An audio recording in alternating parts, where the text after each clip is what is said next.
संस्कार स्टडीज़ के YouTube channel में मैं राजवीर सिंह नरुका आपका स्वागत करता हूं। आज से मैं आपके लिए जो भी राजस्थान में पुस्तकालय अध्यक्ष जो लाइब्रेरियन ग्रेड 3 भर्ती परीक्षा है या लाइब्रेरियन ग्रेड 2 भर्ती परीक्षा है उसकी तैयारी कर रहे हैं, उनके लिए मैं अपनी टीम के साथ में आपके लिए लाइब्रेरी साइंस के वीडियो भी लेकर के आऊँगा, क्योंकि लाइब्रेरी साइंस की वैकेंसी एक अच्छी वैकेंसी जो राजस्थान में निकली हुई है। इसके अलावा केंद्रीय विद्यालय KVS है, NVS है, इनमें भी DSS भी है, इनमें भी लगभग हर साल वैकेंसी निकलती रहती है पुस्तकालय अध्यक्ष की। हालांकि राजस्थान में बहुत कम वैकेंसी आती है, 2016 में आई थी, उसके बाद में 2018 की वैकेंसी अभी तक पेंडिंग में चल रही है। ये जो लाइब्रेरी साइंस की शुरुआत है सब्जेक्ट की, वो करने से पहले थोड़ा सा मैं इसके बारे में आपको बताना चाहता हूँ कि क्या है ये। तो पुस्तकालय अध्यक्ष का जो पद है वो स्कूलों में या जो भी पुस्तकालय हैं केंद्र सरकार के, राज्य सरकार के, उनमें पद होता है। उनके भी अलग अलग, जैसे टीचर्स के होते हैं, teachers grade 3rd 2nd 1st grade teacher है, 2nd ग्रेड टीचर है, 3rd ग्रेड टीचर है। वैसे ही लाइब्रेरियन के भी टीचर्स के समकक्ष ही पद होते हैं। यानी टीचर्स को जो वेतन भत्ते सुविधाएं वगैरह होती है वो सारी की सारी लाइब्रेरियन को भी होती है। लाइब्रेरियन ग्रेड 3rd है, लाइब्रेरियन ग्रेड 2nd है, लाइब्रेरियन ग्रेड 1st है। अपने राजस्थान की अगर मैं बात करूं तो राजस्थान में लाइब्रेरियन ग्रेड 3rd पुस्तकालय अध्यक्ष ग्रेड 3rd की जो भर्ती परीक्षा है वो वर्तमान में चल रही है, चालू प्रोसेसिंग में है, अभी एग्जाम होने इसकी बाकी है। 3600 ग्रेड पे की ये वैकेंसी है। एक वैकेंसी 2nd ग्रेड की आती है, 2nd ग्रेड की भी RPSC की तरफ से एक छोटी वैकेंसी है जो भाषा और पुस्तकालय निदेशालय की ओर से निकली हुई है, 12 पोस्टों की। और अभी और पद प्रस्तावित है जिसके तहत हो सकता है इस बार, तो अभी तो कोरोना चल रहा है नहीं आ पाए, बाकी अगले साल 2021 में लगभग 400 पदों की 2nd ग्रेड की, 4200 ग्रेड पे की 400 पदों की वैकेंसी आएगी अगले साल 2021 में। RPSC के द्वारा इसका एग्जाम करवाया जाएगा। एक 1st grade librarian grade 1st के भी पद अपने राजस्थान में खाली चल रहे हैं, तो उसकी भी वैकेंसी आएगी जो 4800 ग्रेड पे की होती है। और ये जो 1st ग्रेड लाइब्रेरियन की, इसके भी लगभग 90 या 100 पदों की संभावित भर्ती है जो भी अगले साल 2021 में इसकी भर्ती आएगी। अब इनकी योग्यता की अगर बात करें तो 3rd ग्रेड की जो लाइब्रेरियन की भर्ती होती है उसमें CLIS certificate of library science, DLIS diploma of library science या डिग्री ऑफ लाइब्रेरी साइंस, इनमें से कोई सा भी आपके पास में है तो वो बंदा लाइब्रेरियन ग्रेड 3rd का फॉर्म भर सकता है। अभी संस्कृत डिपार्टमेंट में 36 पदों की भर्ती मंजूरी मिल चुकी है, अधीनस्थ बोर्ड को अभ्यर्थना मिल चुकी है। उसकी भी विज्ञापन, जैसे ही कोरोना खत्म हो जाएगा उसके बाद में विज्ञापन जारी होगा, 36 पोस्टों का नई भर्ती आएगी। तो इसके लिए जो 2nd ग्रेड लाइब्रेरियन होती है, 2nd ग्रेड लाइब्रेरियन के लिए आपके पास में स्नातक योग्यता होनी चाहिए। स्नातक के साथ में या तो डिप्लोमा ऑफ लाइब्रेरी साइंस जो 1 साल का कोर्स होता है या डिग्री ऑफ लाइब्रेरी साइंस होना जरूरी है। और जो 1st ग्रेड लाइब्रेरियन है उसके लिए MLIS master of library science, graduation के साथ में मास्टर ऑफ लाइब्रेरी साइंस की योग्यता आपके पास में होनी जरूरी है। ये सारे के सारे 1 साल के कोर्स होते हैं। डिप्लोमा ऑफ लाइब्रेरी साइंस 1 साल का कोर्स है, बैचलर ऑफ लाइब्रेरी साइंस 1 साल का कोर्स है। इसके अलावा MLIS master of library science भी 1 साल का कोर्स है जो आप वर्धमान यूनिवर्सिटी कोटा और इग्नू यूनिवर्सिटी दिल्ली से कर सकते हो। इसके अलावा जो राजस्थान यूनिवर्सिटीज़ है, जो भी राजस्थान की जो यूनिवर्सिटियां हैं वो भी इसका कोर्स करवाती है, तो ये आप कर सकते हो। और जिन्होंने कर रखा है, जिन्होंने फॉर्म लगा रखा है लाइब्रेरियन ग्रेड 3rd का, उनके लिए मैं अपनी टीम के साथ में लाइब्रेरियन ग्रेड 3rd का संपूर्ण सिलेबस करवाऊंगा, जिसमें राजस्थान का GK और साथ में लाइब्रेरी साइंस टॉपिक होगा। राजस्थान का GK आपकी इस परीक्षा में 100 नंबर का आएगा और जो लाइब्रेरी साइंस सब्जेक्ट है वो 200 नंबर का आएगा, यानी 300 नंबर का कुल पेपर होगा इसमें। ये जो अभी प्रेजेंट में वैकेंसी चल रही है, इस वैकेंसी में कुल 700 पद हैं, तो ये मत मान के चलना कि कुल 700 पद हैं। अलग अलग TSP और नॉन TSP के दोनों बांट दिए गए हैं अलग अलग, और अलग अलग बांटने के बाद में 285 के लगभग TSP क्षेत्र के हैं जो पहाड़ी क्षेत्र है, और 478 समथिंग पद नॉन TSP के हैं। और इनमें भी अगर बात करें तो 180 पद के आसपास जनरल कैटेगरी में आते हैं, उनमें भी फिर विकलांग है, एक्स सर्विसमैन है, उनका कोटा कम करेंगे तो लगभग 140-150 के लगभग पद बचेंगे जनरल के। ऐसे ही अलग अलग कैटेगरियों में अलग अलग पद बट जाएंगे। तो पद बटने के बाद में बहुत ही छोटी वैकेंसी राजस्थान में है और लगभग 87,000 अभ्यर्थियों ने इसके फॉर्म भरे हैं। लगभग सभी तैयारी कर रहे हैं इसकी। तो इसकी तैयारी के लिए आपको अच्छे से तैयारी करनी है, मान के चलना चाहे कितना ही टफ पेपर, हालांकि इसमें टफ नहीं आएगा क्योंकि 3rd ग्रेड लेवल की एक एग्जाम है, तो पेपर इजी पेपर आएगा, बिल्कुल ऊपर से पूछा जाएगा। बाकी फिर भी टफ भी अगर पेपर आए तो मान के चलना कि 70% से कम आपकी इसकी कट ऑफ नहीं जाएगी, 70 से ऊपर ही मान के चलना, चाहे कोई सी भी कैटेगरी है, SC ST जनरल OBC, प्रत्येक कैटेगरी के लिए मैं बता रहा हूं कि 70 से ऊपर ही मान के चलना। अगर इजी पेपर आता है तो और ही ज्यादा जा सकती है, बाकी 70 तो कम से कम आप मान के चलना कि पेपर थोड़ा टफ भी आता है तो भी 70 इसकी जाएगी। तो आपको अच्छे से मेहनत करनी है। अभी जो कोरोना महामारी चल रही है उससे आपको बच के रहना है, घरों में रहो आराम से और लगातार अपनी स्टडी करते रहो जिससे कि आप सिलेक्शन की कैटेगरी में आ सको। तो इसी के लिए आपकी सुविधा के लिए मैं ये लाइब्रेरी साइंस का जो कोर्स है वो आपके लिए शुरू कर रहा हूं आज। ये जो लाइब्रेरी साइंस पुस्तकालय अध्यक्ष भर्ती निकली हुई है, इसमें जो सब्जेक्ट आएगा, आपके सब्जेक्ट के 100 क्वेश्चन आएंगे और 100 क्वेश्चन 5 भागों में बटे हुए हैं, 5 चैप्टर, आपके टोटल 5 चैप्टर हैं और उन 5 चैप्टरों में प्रत्येक चैप्टर से 20-20 क्वेश्चन आएंगे 40-40 नंबर के। 5 में 20-20 क्वेश्चन यानी 100 क्वेश्चन होंगे 200 नंबर के। तो प्रत्येक चैप्टर 20 नंबर का है और अच्छे से आपको प्रत्येक चैप्टर याद करना है, किसी भी चैप्टर को छोड़ना नहीं है, सारे चैप्टर तैयार करने हैं अच्छे से। पहला चैप्टर शुरू करते हैं हम और सबसे पहले लाइब्रेरी के बारे में बताते हैं। तो पुस्तकालय LIBRARY लाइब्रेरी, अंग्रेजी में बोलते हैं लाइब्रेरी और हिंदी में इसको बोलते हैं पुस्तकालय। जो पुस्तकालय है वो पुस्तकालय हिंदी के 2 शब्दों से मिलकर के बना है, पुस्तक धन आलय, पुस्तक प्लस आलय, और आलय का अर्थ होता है घर, यानी पुस्तक का घर। परिभाषा हो जाएगी एक तरह से, पुस्तकालय पुस्तकों का जो घर होता है उसको क्या बोलते हैं, पुस्तकालय बोलते हैं। अब आप कहोगे कि सर जो दुकान होती है एक तरह से पुस्तक विक्रेता की दुकान होती है तो वो भी एक तरह से पुस्तक का घर ही होता है, क्या उसको पुस्तकालय बोल सकते हैं? तो नहीं बोल सकते, क्योंकि इसकी परिभाषा में ही कुछ और ऐड करेंगे। यानी पुस्तकालय की अगर सीधी सीधी परिभाषा आती है तो हम कहते हैं कि वह भवन जहां विभिन्न प्रकार की पाठ्य सामग्री में पुस्तकें हैं, ग्रंथ है, पत्र पत्रिकाएं हैं। ये एक निश्चित क्रम में पाठकों की सेवार्थ रखी जाती है, पैसे कमाने के लिए नहीं रखी जाती। ये जो पुस्तकालय होता है ये एक गैर लाभकारी संस्था है, यानी लाभ कमाने के लिए पुस्तकालय की स्थापना नहीं की जाती, गैर लाभकारी संस्था है पुस्तकालय। और यहाँ पाठकों की सेवार्थ, तो पुस्तकालय वह होता है जहां विभिन्न पाठ्य सामग्री निश्चित क्रम में पाठकों की सेवार्थ रखी जाती है, उसको बोलते हैं पुस्तकालय, अंग्रेजी के लाइब्रेरी। ये जो पुस्तकालय शब्द है, ये पुस्तकालय शब्द के लिए याद रखना 1374 में सबसे पहले प्रयोग हुआ था पुस्तकालय शब्द का। अच्छा क्वेश्चन है, आने लायक है कि पुस्तकालय शब्द का सर्वप्रथम प्रयोग कब हुआ? तो 1374 में ऑक्सफोर्ड इंग्लिश डिक्शनरी, 1374 में ऑक्सफोर्ड इंग्लिश डिक्शनरी में सबसे पहले प्रयोग किया गया था ये पुस्तकालय शब्द 1374 में। लाइब्रेरी, इस लाइब्रेरी शब्द की अगर हम बात करें, पुस्तकों का घर होता है लाइब्रेरी, तो इस लाइब्रेरी शब्द की अगर हम बात करें तो लाइब्रेरी शब्द जो है वो अंग्रेजी के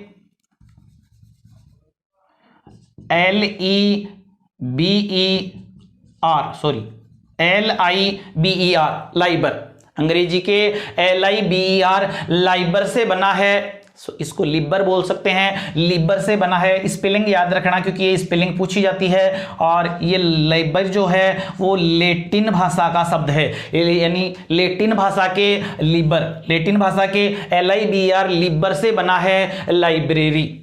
और ये परीक्षा में पूछा भी जाता है कि जो लाइब्रेरी शब्द है वो किस भाषा से बना है, तो भाषा याद रखना लेटिन भाषा, और लेटिन भाषा के भी लिबर LIBER लिबर से बना है ये लाइब्रेरी। लेटिन भाषा, कौन सी भाषा? लेटिन भाषा। इसके अलावा एक याद रखना आपको LIBRA लिब्रा, फ्रेंच भाषा, ये जो लिब्रा है फ्रेंच भाषा, यानी फ्रेंच भाषा लाइब्रेरी जो है वो फ्रेंच भाषा के लिब्रा के समानार्थी है। लिब्रा के समानार्थी क्यों है? क्योंकि इस लिब्रा का अर्थ भी होता है पुस्तक का घर। लाइब्रेरी का अर्थ भी पुस्तक का घर होता है, और लिब्रा फ्रेंच भाषा का शब्द जो लिब्रा है इसका अर्थ भी पुस्तक का घर होता है। इसलिए ये जो लिब्रा है फ्रेंच भाषा का लिब्रा, इसके समानार्थी है लाइब्रेरी शब्द, और अंग्रेजी के लिबर शब्द से, सॉरी लैटिन भाषा के लिबर शब्द से बना है लाइब्रेरी शब्द। तो ये याद रखना, लिबर का अर्थ केवल पुस्तक होता है, जबकि लाइब्रेरी का अर्थ होता है पुस्तक का घर। तो ये दोनों याद रखना, फ्रेंच भाषा का लिब्रा के समानार्थी है और लैटिन भाषा के लिबर से बना है। ये जो पुस्तकालय है, इस पुस्तकालय के लिए अलग अलग विद्वानों ने अलग अलग बात भी कही है।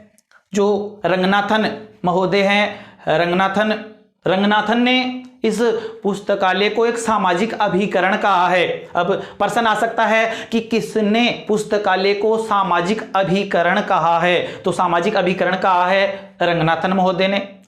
इसके अलावा एक विद्वान है पियर्स बटलर, जो बटलर महोदय है, पियर्स बटलर महोदय ने पुस्तकालय को एक सामाजिक संस्था कहा है। तो प्रश्न बन सकता है कि किसने पुस्तकालय को सामाजिक संस्था कहा? पियर्स बटलर ने। किसने पुस्तकालय को सामाजिक अभिकरण कहा? तो रंगनाथन महोदय ने कहा था। इसके अलावा जो अधिकतर विद्वान हैं, अधिकतर विद्वानों ने पुस्तकालय को समाज का मस्तिष्क कहा है। अधिकतर विद्वानों ने पुस्तकालय को समाज का मस्तिष्क कहा है। तो ये कथन भी याद रखना इनके, क्योंकि कथन भी पूछे जाते हैं। सामाजिक अभिकरण का पूछा गया है कि पुस्तकालय को सामाजिक अभिकरण किसने कहा? तो रंगनाथन ने कहा था। अब इसके बाद में है पुस्तकालय के प्रकार। कितने भागों में इन पुस्तकालय को हम अध्ययन की दृष्टि से बांट सकते हैं? तो पुस्तकालयों को मोटे तौर पर मुख्य रूप से 3 भागों में, 3 प्रकारों में बांटा गया है। एक पुस्तकालय होते हैं शैक्षणिक पुस्तकालय, एक होते हैं विशिष्ट पुस्तकालय, और एक होते हैं सार्वजनिक पुस्तकालय। ठीक है, 3 भाग हो गए। पुस्तकालय को मुख्य रूप से 3 भागों में बांटा गया। 3 प्रकार हो गए इसके, शैक्षणिक पुस्तकालय, विशिष्ट पुस्तकालय और सार्वजनिक पुस्तकालय। शैक्षणिक, सबसे पहले शैक्षणिक पुस्तकालय की हम बात करते हैं। तो शैक्षणिक पुस्तकालय वे पुस्तकालय जहां विभिन्न पाठकों को औपचारिक शिक्षा, वे पुस्तकालय जहां पाठकों को औपचारिक शिक्षा के लिए जो संस्थाएं पुस्तकालय होते हैं वो होते हैं शैक्षणिक पुस्तकालय। यहां औपचारिक शिक्षा बच्चों को दी जाती है, पाठकों को दी जाती है। ये जो शैक्षणिक पुस्तकालय हैं इनको पुनः 3 भागों में बांटा गया है। शैक्षणिक पुस्तकालयों को फिर 3 भागों में बांट दिया, और ये 3 भाग कौन कौन से हैं शैक्षणिक पुस्तकालयों के, तो वो आपको याद रखने हैं। शैक्षणिक पुस्तकालयों को जो 3 भागों में बांटा गया है उनमें एक भाग हो जाएगा विद्यालय पुस्तकालय, दूसरा भाग हो जाएगा महाविद्यालय पुस्तकालय, और तीसरा भाग हो जाएगा विश्वविद्यालय पुस्तकालय। ठीक है, पहले पुस्तकालय को 3 भागों में, शैक्षणिक, विशिष्ट, सार्वजनिक। फिर जो शैक्षणिक पुस्तकालय है औपचारिक शिक्षा के लिए इनका गठन किया जाता है, और इनको भी 3 भागों में, विद्यालय पुस्तकालय, महाविद्यालय पुस्तकालय और विश्वविद्यालय पुस्तकालय। इसके बाद जो विद्यालय पुस्तकालय होते हैं इनको फिर 4 भागों में बांटा गया है। जो महाविद्यालय पुस्तकालय हैं इनको फिर 3 भागों में बांटा गया है, और जो विश्वविद्यालय पुस्तकालय हैं इनको फिर 4 भागों में बांटा गया है। विद्यालय पुस्तकालय 4 प्रकार, महाविद्यालय 3 प्रकार और विश्वविद्यालय 4 प्रकार। नाम याद रख लेना, इतना कुछ खास नहीं है, बाकी याद रख लेना। जैसे विद्यालय पुस्तकालय हैं तो इनके 4 भाग, 4 भागों में एक हो जाएंगे प्राथमिक विद्यालय पुस्तकालय, दूसरा हो जाएगा उप प्राथमिक विद्यालय पुस्तकालय, तीसरा हो जाएगा माध्यमिक विद्यालय पुस्तकालय, और चौथा हो जाएगा उच्च माध्यमिक विद्यालय पुस्तकालय। तो विद्यालय पुस्तकालय के 4 भाग, प्राथमिक विद्यालय पुस्तकालय, उच्च प्राथमिक विद्यालय पुस्तकालय, माध्यमिक विद्यालय पुस्तकालय और उच्च माध्यमिक विद्यालय पुस्तकालय। ऐसे ही जो महाविद्यालय पुस्तकालय हैं इनको 3 भागों में बांटा गया है और इनके जो 3 भाग हैं 3 भागों में एक हो जाएगा स्नातक महाविद्यालय पुस्तकालय, दूसरा हो जाएगा स्नातकोत्तर महाविद्यालय पुस्तकालय और तीसरा हो जाएगा तकनीकी महाविद्यालय पुस्तकालय। तो 3 भाग हो गए इसके, स्नातक महाविद्यालय पुस्तकालय, स्नातकोत्तर महाविद्यालय पुस्तकालय और तकनीकी महाविद्यालय पुस्तकालय। इस प्रकार इसके 3 भाग हो जाएंगे। ऐसे ही विश्वविद्यालय पुस्तकालय को 4 भागों में बांटा गया है और इसके जो 4 भाग हो जाएंगे उनमें एक हो जाएंगे केंद्रीय विश्वविद्यालय पुस्तकालय, दूसरा भाग जो हो जाएगा वो राज्य विश्वविद्यालय पुस्तकालय, तीसरा भाग हो जाएगा निजी विश्वविद्यालय पुस्तकालय और चौथा हो जाएगा डीम्ड विश्वविद्यालय पुस्तकालय। तो विश्वविद्यालय पुस्तकालय के 4 भाग, केंद्रीय विश्वविद्यालय पुस्तकालय, राज्य विश्वविद्यालय पुस्तकालय, निजी विश्वविद्यालय पुस्तकालय और डीम्ड विश्वविद्यालय पुस्तकालय। इस प्रकार से 4 भागों में विश्वविद्यालय पुस्तकालय को बांटा गया। तो ये प्रकार याद रखने आपको पुस्तकालय के प्रकार। तो पुस्तकालय को मुख्य रूप से 3 भागों में, शैक्षणिक पुस्तकालय, विशिष्ट पुस्तकालय और सार्वजनिक पुस्तकालय। फिर जो शैक्षणिक पुस्तकालय हैं, शैक्षणिक पुस्तकालयों को 3 भागों में बांटा गया है, विद्यालय पुस्तकालय, महाविद्यालय पुस्तकालय और विश्वविद्यालय पुस्तकालय। अब इनमें जो प्रश्न बनता है वो इस प्रकार से बनता है कि निम्न में से विद्यालय पुस्तकालय, महाविद्यालय पुस्तकालय किस श्रेणी में आते हैं? तो ये शैक्षणिक पुस्तकालय की श्रेणी में आते हैं। विद्यालय पुस्तकालय, महाविद्यालय पुस्तकालय, विश्वविद्यालय पुस्तकालय किस श्रेणी में आते हैं? तो ये शैक्षणिक पुस्तकालयों की श्रेणी में आते हैं। और शैक्षणिक पुस्तकालयों में ही जो विश्वविद्यालय पुस्तकालय हैं उनके लिए याद रखना कि 1948-49 सर्वपल्ली डॉक्टर राधाकृष्णन ने विश्वविद्यालय शिक्षा आयोग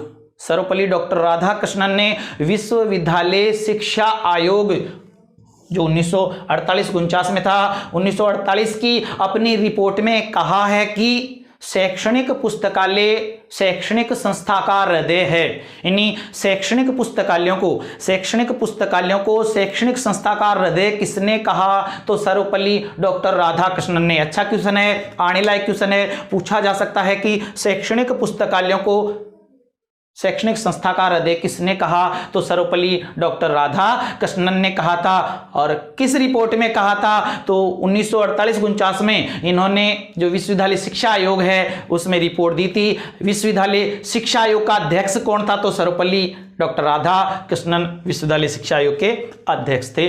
तो ये बात इसके लिए याद रखना। जो विश्वविद्यालय है, विश्वविद्यालयों के लिए ही गठन किया गया था यूजीसी यूनिवर्सिटी ग्रांट कमीशन। और यूनिवर्सिटी ग्रांट कमीशन के लिए याद रखना 28 दिसंबर 1953, ये तारीख याद रखना अच्छे से, आ सकता है परीक्षा में। उच्च शिक्षा के लिए यूजीसी का गठन, यूनिवर्सिटी ग्रांट कमीशन का गठन कब हुआ था? तो 28 दिसंबर 1953। यूजीसी का जो गठन हुआ था वो 28 दिसंबर 1953 को हुआ था। आगे बात करते हैं हम शैक्षणिक पुस्तकालयों के बाद में विशिष्ट पुस्तकालय या इनको ही विशेष पुस्तकालय बोल सकते हैं। एक ही बात है, विशिष्ट पुस्तकालय या विशेष पुस्तकालय। ऐसे पुस्तकालय जिनकी स्थापना किसी विशेष वर्ग के पाठकों के लिए की जाती है। विशेष वर्ग के पाठकों के लिए जिन पुस्तकालयों की स्थापना की जाती है उनको विशेष या विशिष्ट पुस्तकालय कहते हैं। जैसे इन विशिष्ट पुस्तकालयों में कौन से पुस्तकालय आएंगे? जैसे जेल पुस्तकालय है, जैसे अस्पताल पुस्तकालय है, जैसे श्रव्य दृश्य पुस्तकालय हैं, जैसे सैनिक पुस्तकालय हैं, जैसे बाल पुस्तकालय है, जैसे नेत्रहीनों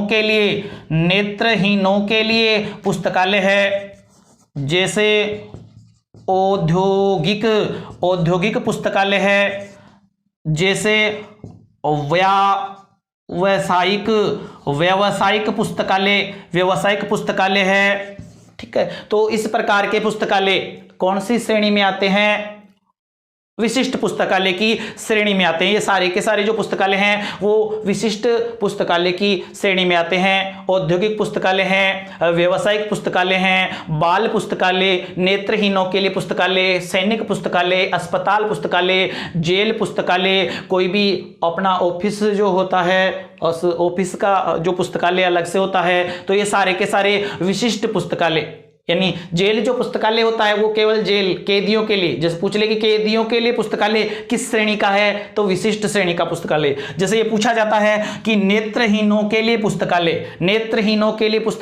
किस श्रेणी में आता है, तो विशिष्ट पुस्तकालय की श्रेणी में आता है। अब आपसे पूछ ले कि स्कूल में नेत्रहीनों के लिए पुस्तकालय, स्कूल आ गया तो स्कूल से ये नहीं है कि वो शैक्षणिक में चला जाएगा। स्कूल में नेत्रहीनों के लिए पुस्तकालय अगर है तो नेत्रहीन अगर आ गया तो वो विशिष्ट पुस्तकालय या विशेष पुस्तकालय की श्रेणी में आएगा। तो ये सबके जो नाम है, ये नाम आपको याद रखने इन पुस्तकालयों के कि विशेष पुस्तकालय की श्रेणी में कौन से आते हैं, क्योंकि इनका भी प्रश्न पूछा जाता है कि नेत्रहीनों के लिए पुस्तकालय कौन सी श्रेणी में आता है, जेल पुस्तकालय कौन सी श्रेणी में, अस्पताल पुस्तकालय है ये कौन सी श्रेणी में आता है। तो ये विशेष पुस्तकालय हो गए। एक प्रकार आपको बताया था सार्वजनिक पुस्तकालय के 3 प्रकार हो गए, शैक्षणिक हो गया, विशिष्ट है, एक है सार्वजनिक पुस्तकालय। तो सार्वजनिक पुस्तकालय किसे कहते हैं? तो याद रखना, सरकार के द्वारा जनता के लिए स्थापित पुस्तकालय जो होते हैं उनको सार्वजनिक पुस्तकालय कहा जाता है। और सार्वजनिक पुस्तकालयों का जो उद्देश्य होता है वो विभिन्न पाठकों को अनौपचारिक शिक्षा, अगर औपचारिक शिक्षा की बात करें तो शैक्षणिक पुस्तकालय औपचारिक शिक्षा के लिए, जबकि अनौपचारिक शिक्षा के लिए स्थापना की जाती है सार्वजनिक पुस्तकालयों की। और सार्वजनिक पुस्तकालय हैं, इन सार्वजनिक पुस्तकालयों के लिए याद रखना, इनको जन विश्वविद्यालय भी कहा जाता है। ये आने लायक क्वेश्चन है, अच्छा क्वेश्चन है, किन्हें जन विश्वविद्यालय भी कहते हैं? तो जो सार्वजनिक पुस्तकालय होते हैं, सार्वजनिक पुस्तकालयों को कहा जाता है जन विश्वविद्यालय या जनता का विश्वविद्यालय। जन विश्वविद्यालय या जनता का विश्वविद्यालय किसको कहा जाता है? सार्वजनिक पुस्तकालयों को कहा जाता है। और सार्वजनिक जो पुस्तकालय होते हैं वो विभिन्न पाठकों को अनौपचारिक शिक्षा के लिए, इनका उद्देश्य होता है अनौपचारिक शिक्षा, सरकार द्वारा जनता के लिए इनकी स्थापना की जाती है। जैसे सार्वजनिक पुस्तकालयों के अगर उदाहरण देखें सार्वजनिक पुस्तकालयों के, तो इस सार्वजनिक पुस्तकालयों के अंतर्गत हो जाएंगे केंद्रीय जो पुस्तकालय है, राष्ट्रीय पुस्तकालय जो है वो इन्हीं का उदाहरण है, अच्छा उदाहरण है नेशनल लाइब्रेरी। कुछ लोग इसको अलग श्रेणी मानते हैं राष्ट्रीय पुस्तकालयों को, लेकिन जो राष्ट्रीय पुस्तकालय है वो राष्ट्रीय पुस्तकालय सार्वजनिक पुस्तकालय के अंतर्गत ही आता है। तो राष्ट्रीय पुस्तकालय है, इसके अलावा राज्य केंद्रीय पुस्तकालय है, इसके अलावा राज्य केंद्रीय बोल सकते हैं या संभागीय पुस्तकालय है, ये भी सार्वजनिक पुस्तकालयों के अंतर्गत आता है। इसके अलावा जिला पुस्तकालय है, इसके अलावा पंचायत समिति पुस्तकालय या प्रखंडीय पुस्तकालय बोल सकते हैं। इसके अलावा ग्रामीण पुस्तकालय है, इनके अलावा नगरीय पुस्तकालय है, ग्रामीण पुस्तकालय, नगरीय पुस्तकालय या ग्राम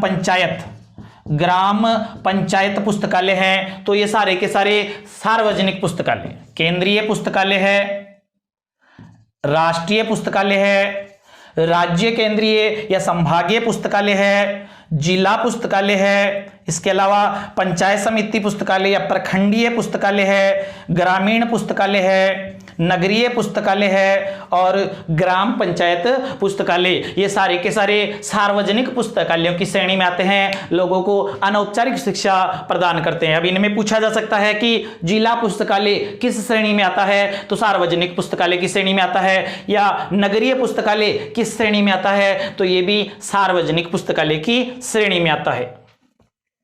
राष्ट्रीय पुस्तकालय जो है वो ये मान लो कि सबसे बड़ा सार्वजनिक पुस्तकालय है, राष्ट्रीय पुस्तकालय। जो सार्वजनिक पुस्तकालय हैं, इन सार्वजनिक पुस्तकालयों में राजस्थान में कुछ प्रमुख जो सार्वजनिक पुस्तकालय हैं उनके बारे में भी आपको याद रखना है, सार्वजनिक पुस्तकालयों के बारे में, क्योंकि उनसे संबंधित प्रश्न आता है कि कौन सा पुस्तकालय कहां पर है। बहुत बार आ चुका है, लगभग जो प्रमुख सार्वजनिक पुस्तकालय हैं उनके बारे में पूछा जाता है कि कौन सा पुस्तकालय कहां पर है। तो राजस्थान के जो सार्वजनिक पुस्तकालय हैं उनमें याद रखना, एक तो राष्ट्रीय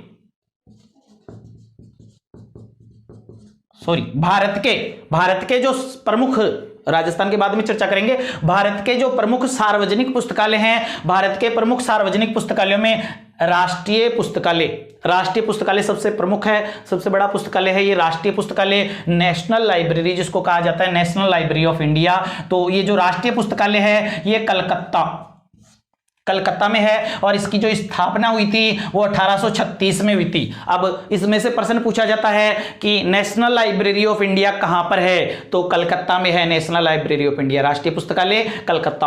और राष्ट्रीय लाइब्रेरी की स्थापना कब हुई, तो 1836 में स्थापना हुई राष्ट्रीय पुस्तकालय की स्थापना। अगर 1836 ऑप्शन में नहीं है तो 1835 या 36, कुछ विद्वान इसको 35 भी मानते हैं, तो ये राष्ट्रीय पुस्तकालय के लिए याद रखना। इस राष्ट्रीय पुस्तकालय के बारे में विस्तार से हम आगे के वीडियो में चर्चा करेंगे, विस्तार से चर्चा करेंगे इसके बारे में। इसके अलावा जो प्रमुख भारत के सार्वजनिक पुस्तकालय हैं, राष्ट्रीय पुस्तकालय हो गया, एक आपको याद रखना है एशियाटिक